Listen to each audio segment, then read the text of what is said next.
Happy New Year, everyone. So, in unrelated news, I think I might be developing an allergy to my own hair. That's pretty grindcore, right? People just explode.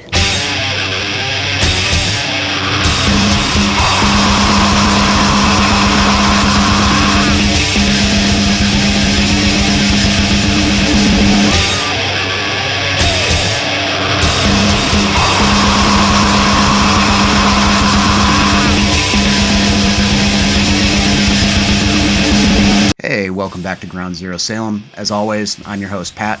So, 2023 lists are dropping left and right. Probably be another week of them being out there in the sphere before the topic becomes kind of stale. I'm always kind of feel a way about doing these. I feel like it's an obligatory thing if you're any kind of content creator or just casual music enjoyer on social media. And I don't ever like feeling obligated to do anything. But I was kind of sitting around and thinking kind of a while ago, about a month ago, and was reflecting on how good grindcore has been in 2023. Now, if you're not familiar with the genre, I don't want to assume everybody's automatically knowledgeable about this kind of stuff, or if you're only vaguely familiar with it. I'm no expert or blank historian of anything. I'm not a fan of YouTube channels that kind of present themselves that way for clicks, If you're curious about it, I've been listening to it since about 5 years after its inception, around 1991 and I can tell you this about grindcore. It's this weird misfit black sheep kissing cousin to death metal and very fast 80s style hardcore punk. It was sort of invented more or less by bands like Napalm Death in the UK and Repulsion in the United States. Napalm Death in particular evolved out of an anarcho-punk band that took a lot of cues from post-punk like Killing Joke and the Swans and started involving more extremely fast drum patterns taken from Siege from Boston and some other cues like DRI and Deep Wound, bands that played very, very, very fast. In the US, you had Repulsion, and honestly, I know I've read plenty of history of that band in interviews, but I'm trying to remember what the influences are. To my ear, it sounds like a meaner, grosser, filthier crossover kind of sound, like Cryptic Slaughter or The Accused, but with pioneering blast beats from Dave Brave, the drummer back on the Horrified record, and the demo before that, which is the same thing. Anyways, this pioneering sound, it's been around for years. If you pay attention to extreme underground music, grind has always been at the forefront of pushing the envelope of how extreme and just overwhelmingly fast things have gone over the years. There's a lot of strides made in the early 2000s as far as breaking the speed barrier with bands involving drum machines like Agoraphobic Nosebleed. Labels like Relapse really had a huge hand in pushing the genre forward. There was even a period where grindcore was almost a household name and kind of was adjacent to and rubbed elbows with screamo music, which was a very confusing period where there was bands like The Locust around that people were, in my opinion, not accurately pinning the genre name of grindcore on. I think they were uncomfortably wedged into that, and there was a bunch of bands that kind of came more out of the arty, angular, screamo kind of scene. A lot of bands that kind of had more to do with Gravity Records, emo kind of stuff, and also power violence than really were grindcore. But it pissed a lot of people off that bands like The Locust and the Number 12 Looks Like You and a bunch of others were, in my opinion, inaccurately being called grindcore. Because God knows there was tons of chuds and neckbeards and gatekeepers that didn't want anybody sassy, artistic, or attractive involved in grindcore. I'm sorry, being a little mean there. But I didn't think it was accurate. Although I do like some of that stuff. I need to revisit The Locust. I hated them when they were around. I really liked stuff like Scrotum Grinder and Combat Wounded Veteran, though. But again, I think they're more loosely related to hardcore and power violence than anything involving grind. At the same time, in the late 90s, early 2000s, as previously stated, bands like Agoraphobic Nosebleed and Pig Destroyer, Scott Hull, his contributions, Enemy Soil, all that stuff was really pushing it forward from just the template that Terrorizer and Napalm Death and Repulsion, you know, the granddaddies who created this more punkish version of what would be death metal. That's oversimplifying things and might not be totally accurate, but what can I do? The English language only does so much. Yeah, the early 2000s Relapse stuff really pushed that template of sound forward, involving weirder song structures. There was better production where you could hear separation of the instruments much more accurately. Another band that really brought it into the 21st century was Nazem, who are known for inspiring Napalm Death, who are doing kind of a mid-paced, heavy sort of industrial groove period at that time. Them going back, inspiring them to go back to blasting away. They were super important. Also, you had all these splintered off subgenres like gore grind, porno grind, noise grind. All these different ways that grindcore was kind of just moving into the future. Gore grind, of course, having a lot to do with the first Carcass record and bands just doing their own spin on that. There was, of course, a lot of bands on labels like Razorback at the time that were kind of involving that gore grind thing and doing kind of a fun spin on it, throwing in some thrash metal, you know, the beginning of bands like Ghoul and stuff like that. It's around there we're kind of starting to verge out of what could be really considered grindcore, of course. One more editor's chair kind of deal, quick little interjection. I wrote an outline out. One thing I forgot to mention when talking past that early 2000s gold rush of grind moving forward is it seems like beyond the Razorback stuff and the Relapse stuff, there was always some kind of grindier bands that existed and played with, you know, they all kind of were friends and stuff like that. But there's a bunch that were in the punk scene too, like Disassociate, who were very, very tied into like the squat scene in New York in the 90s. And they had a career. They're still around. They're still really good. But they had really high prevalence in the late 90s, early 2000s. You also had Phobia, of course, who started out on Relapse and were on a ton of labels, including Death Vomit and Slap-a-Ham, you know, who played this really intense, blasting grindcore stuff. I believe they're still at it as well.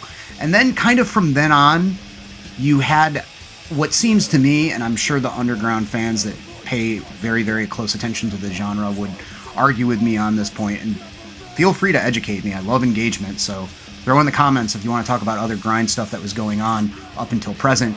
But there always seems to be like one or two big bands that more or less fall under the banner of the grindcore genre. For a while there, you had Insect Warfare, when that was like the late 2000s, I think. They were really, really, really good. More recently, we've had Wormrot.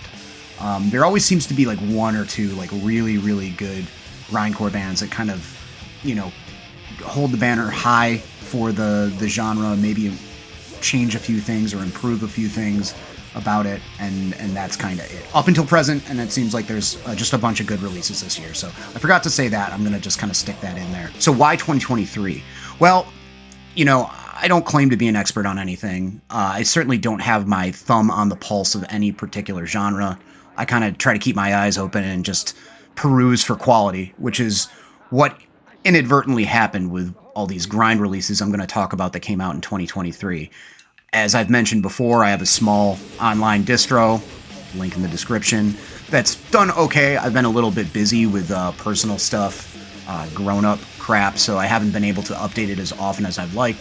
I've also put out a few releases. At some point I intend to talk about the tapes that I put out. Nothing serious, little mom-and-pop operation at the end of the day. But when I started kind of perusing new stuff that was coming out, I was noticing that there was a ton of releases that fall under the banner of like a classic grindcore sound. A lot of these kind of lean slightly more in the death metal direction, a la Brutal Truth, Terrorizer, the early Barney Greenway Napalm Death stuff like Harmony Corruption, Utopia Banished, that sort of thing. And the quality is just so up there. This may have been like this for years. I don't know. Like occasionally a good grind record comes across my path. It seems to be a lot less diluted and just oversaturated the way other neighboring genres like old school death metal, new school, old school death metal is. So it's been kind of refreshing to give all this stuff a listen. That was my inspiration to talk about this. So I have 10 releases that fall under the umbrella of grindcore. Like I said, a lot of them do lean more towards, kind of a more death metal sort of grindcore thing, like an early earache kind of grindcore sound, although a lot of them do bring new stuff to the table. I feel like if it goes too much in a hardcore direction, we're talking about some very good, closer to Power Violence kind of sounding records that came out also this year, like the Wound Man LP, and the Brain Handle? Not Brain Handle, they were from Pittsburgh. Brain Tourniquet LP that came out. I intend to do a couple more of these talking about death metal / black metal, and maybe one on hardcore. I have some stuff pulled out. Got another week off from work till I start at my new job, so I hope I can bang those out, but life gets in the way. I get lazy, I get bored, I get distracted by something shiny. It happens. But right now, I have 10 releases to talk about. This got disqualified because I thought that it was a 2023 release. It's not. I'm going to talk about it anyway. I don't have too much to say because it's really weird. I'm utterly confused in the best way possible. This is a French band called Gronabard. I can't read this. It's in French. I'll put a caption at the bottom. It's gore grind, weird, perverted gore grind with a lot of nods and references to sperm and male genitalia. My favorite song title is To Ride, Shoot Sperm, and Drink the Juice, which is a little nod to Death and Roll era Entombed. Very, very nice. It's got that kind of groovy recaputrefaction influence that a lot of gore grind bands have. This came out on Season of Mist, or is it Seasons of Mist? Season of Mist, which is, a big, almost mainstream death and black metal label. I'm not really too much of a fan of a lot of stuff that comes out on SOM, but this is a good record, and it has very good production. The thing that throws me off are the weird, clean vocals that just sound like a silly Frenchman being like, "Oh, I talked about bodily fluids," like throughout everything. It's very odd. I know that it's part and parcel with their sound.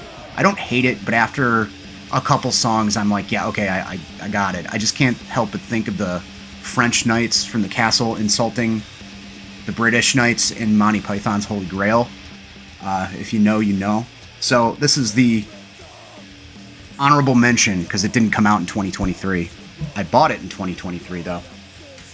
Taking its place is a record I've already talked about. I'm just going to throw it out there. This Estenosis Camino El Cementerio. This is a compilation of demos, but the 2023 demo is on here, Orgia Necrophilica. I think I know what that means. I don't speak Spanish, but I think I can figure out what that means. There's a lot of song titles on here. I'm like, I'm kind of glad I don't speak this language, but it's very dark, twisted, noisy, black grind kind of stuff. Maybe has some similarities with a lot of ugly, black noise grind stuff that came out in Brazil in the late 80s and early 90s. Not that I'm a big expert on that stuff. I need to explore it more. I just read that United Forces book, so I'm a little bit more curious about bands that had that sound.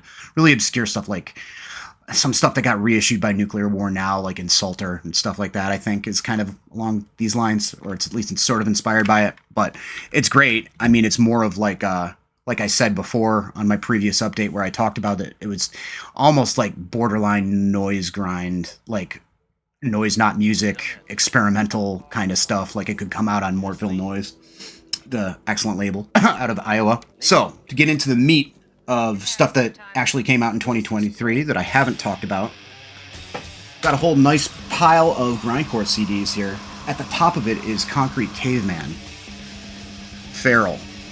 This was recommended to me by my good friend Grant Johnson.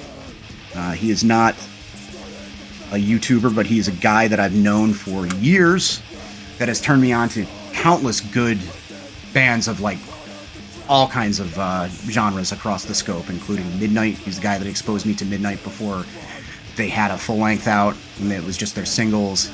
He got me into Mahavishnu Orchestra. He got me into all kinds of stuff. He recommended Concrete Caveman to me, and hit the mark as always. It is more or less grind, but there's enough stuff going on with it where you can pick out the influences from hardcore, and it's not the typical hardcore influences that go into grind. As I mentioned in my rambling preamble, the classic components that created the grindcore sound from the hardcore scene was Siege, most notably. I'm sure Discharge, because how can you not be influenced by Discharge when you're playing anything extreme in the 80s? DRI, of course, for speed, as well as Deep Wound, etc. I already said that. What's cool about this band is they have that sort of core sound of probably like Terrorizer and Repulsion, and there's some hardcore busts in it that don't come off as cheesy. And by busts, I mean like a sort of New York hardcore late 80s outburst kind of thing in moments, or even the retro version of that sound from the early 2000s, like the Lock and Out bands like Mental. There's just a few moments that remind me of that, and it works really well. There's also kind of like, I wouldn't say slam, but I'd say more in the vein of like classic northeastern brutal DM, like very early Suffocation, maybe Dying Fetus kind of elements to it, just for the tempo changes. It's really good, and then it goes back into blasting. There's a couple of different vocal approaches, you know, more of a mid-ranged hoarse kind of growl. Technically, yeah, mid-range growl, and also like a deeper, you know, gurgly almost kind of growl on it. Barky, gurgly kind of growl. What's up? I'm Barky Gurgly. This is my story. So yeah, that's really, really good. I recommend it. The CD has a bunch of bonus tracks from all their prior releases. I do believe they have this on tape, and it's coming out on vinyl, but hasn't yet. I'm not sure about that. I will, of course, as always, put links to all the crap that I'm babbling about in the description. Next up, we've got Horrible Earth, Weakened by Civilization. This came out this year on Horror, Pain, Gore, Death. And I always knew of this band as Tim Morse from AC's new band. He is no longer in Horrible Earth. This is very good, though, where Concrete Caveman involves sort of a hardcore influence, so does Horrible Earth. Horrible Earth's is very distinctly Boston, you know, growled, typical kind of grindcore kind of vocals, but go into more of a, just like a drill sergeant kind of shout, like a lot of hardcore bands have. There's a few moments on this that even kind of remind me of Blood for Blood. But beyond that, it's just, you know, tuned up snare, hyper fast, more or less death grind kind of stuff. And it's very, very, very well done. There's some great samples on it, surrounded by obscenities, extinction through violence, corrupting morals. There's a song on it called Jazz Odyssey. Weakened by Civilization. You get the idea. Pretty negative, you know, reality-based lyrics, that kind of stuff. Then we've got Corpse Eater, World of Doom. This came out on Mortville Noise, the aforementioned Mortville Noise. I got a compilation of various recordings that came out last year as well that I really liked. This is a great cohesive record. This is a one-man German grindcore band, and I think the biggest strength of this is the riffs. A lot of the riffs come off as like relatively simplistic but very hooky. There's a lot of riffs that feel more leaning towards like, not like traditional metal. It's not like they sound like Sirathungal or something like that, but they have a hook to it that is not a blurred kind of thing. It's like a memorable little line that feels like it's taking influence from something a little bit more straightforward than grindcore that comes from metal. We'll just put it that way. And there's other riffs on it that I'm like, wow, that is super catchy. It feels like a hardcore riff with the blasting and everything. And there's a few moments where I'm like, it sounds like it's off of Victim in Pain by AF. I guess the recurring theme that I'm realizing through all of these is like pulling out these kind of punk and hardcore influences. But it makes sense because, you know, it's grindcore. Yeah, drum machine grind. You know, you kind of know what to expect with that. The drums, I think drum machine sounds have come a long way because they sound pretty convincing. Obviously, it sounds like the tightest drummer that could ever play kind of thing, but has that appropriately like kind of tuned up kind of sound that works really well with grind.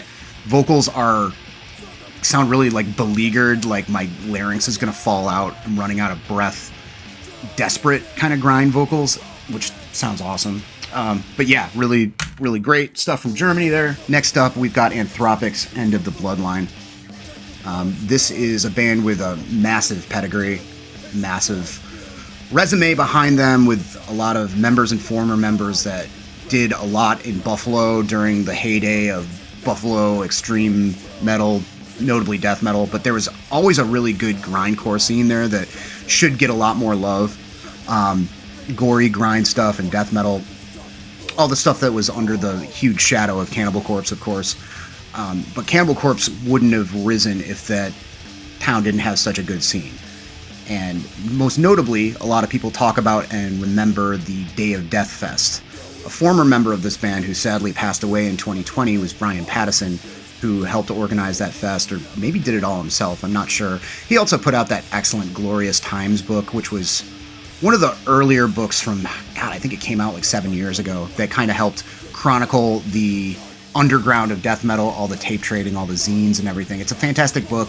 I think it's on its third printing. I'm wondering if they added stuff to it. I know that there's a compilation that comes with it now. I may buy the new edition of it. I special ordered the first one when it came out, but it's such a fun read. It's so fun to pour through. Doesn't get boring at all. It's just purely a labor of love. So Brian Pattison was in this band. Also members of Grotesque Infection. There was a guy from Avulsion in this band at one point. Immortal Terror. All these legendary underground Buffalo bands have had something to do with Anthropic. And you can tell because this band knows how to play grindcore incredibly well. To be a Lazy for fans of kind of guy, I would say, absolutely World Downfall, Phobia at their very best. Again, Barney Greenway era, Napalm Death, that sort of stuff. This is very well recorded. It's got a perfect drum sound, really, really great guitar sound. Everything it's not like sterile, it has that grime to it, but it is just really, really well done death grind kind of stuff.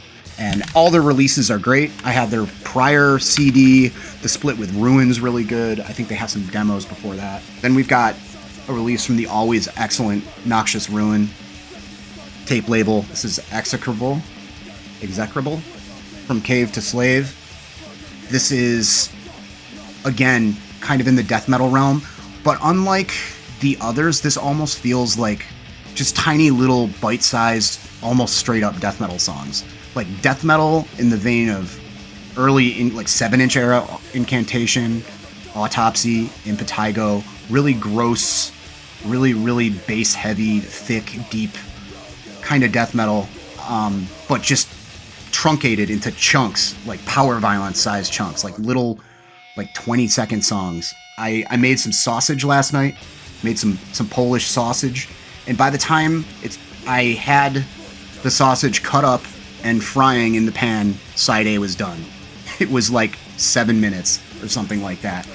And this is the best grindcore to fry up some sausage to. They're from Poughkeepsie, New York, which is a city that really needs no introduction if you like hardcore music. Notably, Mind Forces from there, All Out War. It has a very distinct kind of sound. It's this weird mean little metropolis in the middle of nowhere in upstate New York, known for its venue, The Chance, which is this kind of big sketchy venue, I guess. I've never been there, but apparently the bouncers were terrible. It seems like kind of a mean town is what I'm trying to say, so it kind of makes sense that this band would be from there. I know there's been a handful of other notable death metal bands from there. None of them are coming to me off the top of my head. I always think of All Out War and now Mind Force being from Poughkeepsie because they're both excellent metallic hardcore bands. But yeah, this is excellent bite-sized chunks of blasting death metal cut up and just served to you on a plate like the most delicious sausage. Then one of my favorites, if I had to pick probably my favorite of this entire pile, and maybe I will do a full album of the year list in the form of an Instagram post or maybe one of those short form videos on Instagram or YouTube Shorts or whatever. If I had to pick one, it would be Sonic Poison's Eruption. This came out on Caligari. The vinyl, I want to say, came out on Meisaka Un Oho, as well from Europe. I don't know if there was a domestic release, maybe Dark Descent. I'm not sure. Didn't research that. Who cares, really? Pick it up, buy it. Came out on yellow vinyl. I sold out of my copies in the distro. This sounds a lot like Repulsion. I mean, it's a masterclass in Repulsion worship. Finnish dudes, they have a couple prior releases. It differs enough from Repulsion to say that it's got its own sound, more or less, but heavily, heavily influenced with those kind of mid-range growls that are kind of hardcore shouts at the same time. Those, awesome one-footed blasts. That kind of, wiry, weird distortion on the bass. All that stuff nails it really, really well. And I kind of feel like there's entire genres that are ripping off classic bands now. You know, like as of late, we've had like the Morbid Angel genre. Of course, the Entombed genre has been done to death, like these worship genres. Don't really see too much repulsion because I think it's a hard thing to pull off. I think other notable examples is like early Necrofilth, like that first album-length Necrofilth demo, Worship Destruction, maybe Bone Sickness. Sort of. It's a hard thing to pull off, and Sonic Poison does it really, really well. Although I will say that there's enough other influences and enough of their own personality in there. I don't feel like I'm listening to a second-rate album by a classic band, which is kind of the problem with that Worship stuff. Why I listen to X when I can listen to the original product Z, you know, that kind of thing. Really well done. Good job, boys. Then we've got Organ Dealer, The Weight of Being. What I was discussing earlier with that early 2000s earache sound, which I know turned some people off. A lot of people weren't into their grindcore being that pitch perfect to listen to. I pick and choose. You know, I don't like all of it, but particularly like early Nasm stuff, the pre-album Nasm stuff was really good. Inhale Exhale was about where I'd draw the line. I like some Agoraphobic Nosebleed. Early Pig Destroyer I dig. I kind of make a line of demarcation after like usually the first album with those bands. And personally I prefer like the big ass huge compendiums of grindcore bands that include all their singles and splits. Like the Grind Finale Nasm compilation and that sort of stuff. Organ Dealer definitely sounds like they're of that kind of sound. They have a bunch of guest spots on this, like almost like a hip hop record or an early 90s death metal record, a la Glenn Benton and John Tardy appearing on Napalm Death, that sort of thing. There's a guy from Birdflesh on this, who I like, another fella from Noisem, who I've never really listened to, and then somebody from a band called Sunrot, who I've never heard of. This is that very, you know, it's so silly to call anything under the umbrella of grindcore clean, but this is very perfectly recorded, perfect separation between the instruments. You can hear everything really, really clearly. And that's good because the songs are great. At the end of the day, I just care about the songs. Record them like shit, record them well. You know, everybody has their preferences. It depends on what works for the music. The recording on this really works well for it. This is a sonic force, almost overwhelming. That's how you know grindcore is good, is when you can't handle listening to it after a while. Super abrasive. Again, kind of like mid-range horse shout growl kind of thing, and then some really, really good gutturals thrown in to kind of spice things up. Great riffs, you know, again, of course, very short songs. I think this band, I want to say they're from DC. If I'm wrong, I'll correct it with a caption. We've got Nashgul. This is a Proprio Spanish band that I was unaware of up until I picked this up. This band's been around for 20 years. Picked this up from the To Live a Lie distro at the Sorry State Fest just this past year. Great fest. I'll probably talk about it more when I do my punk and hardcore best of 2023 video, if I do it. Should probably have time. To Live a Lie put this out. This is awesome. Again, this is leaning towards kind of death grind stuff. Vocals are kind of this really weird low register that kind of almost feels like the guy's really singing out of his throat. Like, not from his throat through his mouth, but out of his throat. Like he has gills or something.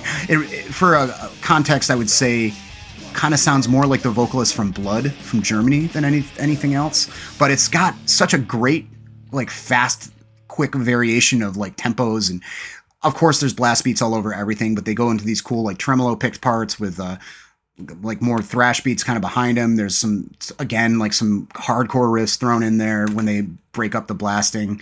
It's just very tastefully arranged. Weird to be saying that about grindcore, but it's very well put together grind, and it's really awesome. And saved one of the best for last, probably tied with Sonic Poison for my favorite grindcore release from 2023. Yeah, I decided to make it a tie at the last second. You got a problem with that? I can do what I want. ETD's Nefarious Means. This came out very early in 2023. I want to say February or something like that. I snatched a few of these up for the distro, and they went immediately like proverbial hotcakes.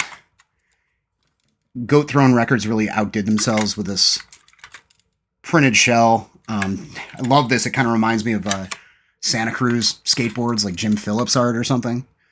gone, really gory and gross. You know, the chief songwriter behind this, his reputation precedes him. It's Francisco, host of Jammin' Out All Badass, Jawaba. He's also played in a ton of great bands like Hippo Christians, Thy Feeble Savior, Cemeterian, a bunch more, Heavy Roach Activity. And this is gross death grind. Some might call it gore grind. I don't think it comfortably sits really in any of those. Seems that a lot of people compare it to like a more grindcore version of Impetigo. I'd say if you want to go with a lazy description, that works pretty well. It kicks things off with a really stompy, almost like kind of SOD riff. It's really, really good. One thing that is a common thread that runs through all that guy's work is that he knows how to write memorable music regardless of what genre he's playing in. So yeah, just disgusting, kind of gory. I'd say it's gory grind, but not gore grind, you know? It's kind of got its own thing going on. It's really nasty and really fun to listen to. Definitely one of the best. Up there, probably tied with Sonic Poison for my favorite of the year. So there we go. Well, that's it. Grindcore 2023. Yeah, I've got some stuff pulled out for some other genres. Hopefully we'll make time for that this week. If not, until next time, until the next sporadic entry into the discourse discussing all things heavy, I'll catch you on the flip side. Pat GZS out.